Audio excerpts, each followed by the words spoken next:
Welcome to Jejak Isotop Karbon di Laut. Hai, kami dari kelompok 7 Oceanografi Kimia Ilmu Kelautan Universitas Brawijaya akan menjelaskan lebih lanjut mengenai pentingnya isotop karbon di laut. Apa itu isotop?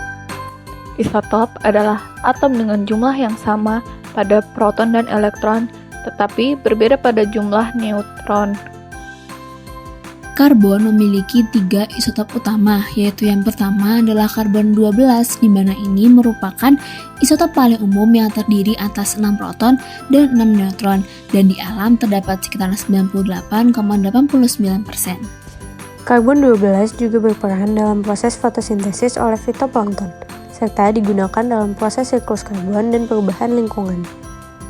Yang kedua yaitu karbon 13 yang merupakan isotop dengan 6 proton dan 7 neutron yang membentuk 1,11% dari total karbon.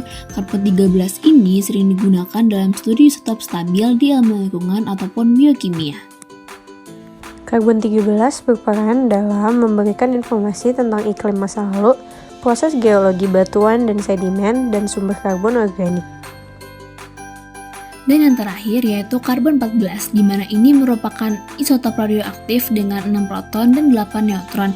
Karbon ini terbentuk di atmosfer yang digunakan dalam penanggalan radiokarbon untuk menentukan usia benda atau objek yang mengandung karbon, seperti fosil ataupun artefak arkeologi.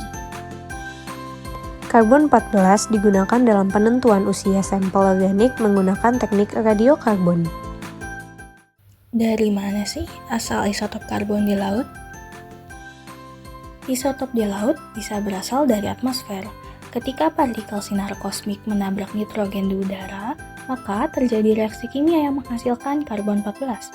Karbon 14 tersebut akan larut dalam lautan dan bercampur dengan air laut. Aktivitas gunung berapi juga ikut berkontribusi. Contohnya, ketika ada gunung berapi yang meletus, gunung tersebut akan mengeluarkan kandungan karbon yang nantinya akan diserap oleh lautan.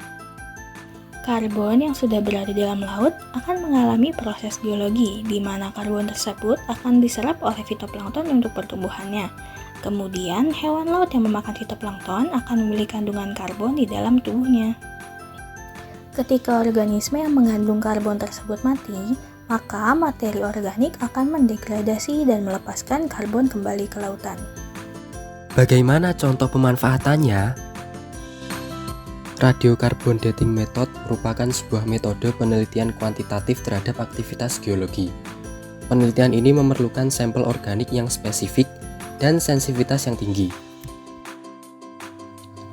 Radiocarbon dating telah digunakan untuk penelitian flora dan fauna di Indonesia. Yang pertama adalah Araucaria. Penelitian yang dilakukan oleh Sumatri dan rekan-rekannya pada tahun 2015 mengungkapkan temuan menarik, yaitu fosil kayu berusia 500.000 tahun yang ditemukan di daerah Sangiran, Jawa Tengah. Selanjutnya ada Bambusa. Penelitian oleh Yoleanto dan rekan-rekannya pada tahun 2018 menemukan fosil batang bambu berusia 25.000 tahun di Cisarua, Jawa Barat.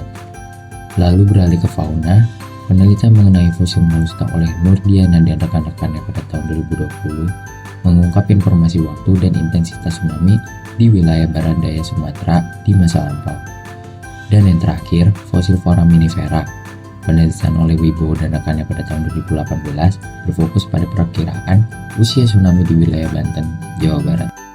Dengan mengukur isotop karbon 14, peneliti dapat mengetahui sejarah, kejadian, serta pemahaman tsunami di wilayah tersebut. Penelitian oleh Monage et al. 2008 menggunakan carbon dating method untuk memperkirakan usia material organik pasca tsunami Aceh tahun 1907. Melalui metode ini, peneliti dapat mengungkap sejarah serta dapat memahami potensi tsunami di wilayah tersebut. Nah, itu dia penjelasan mengenai isotop karbon yang ada di laut. Semoga bermanfaat dan sampai jumpa lagi teman-teman.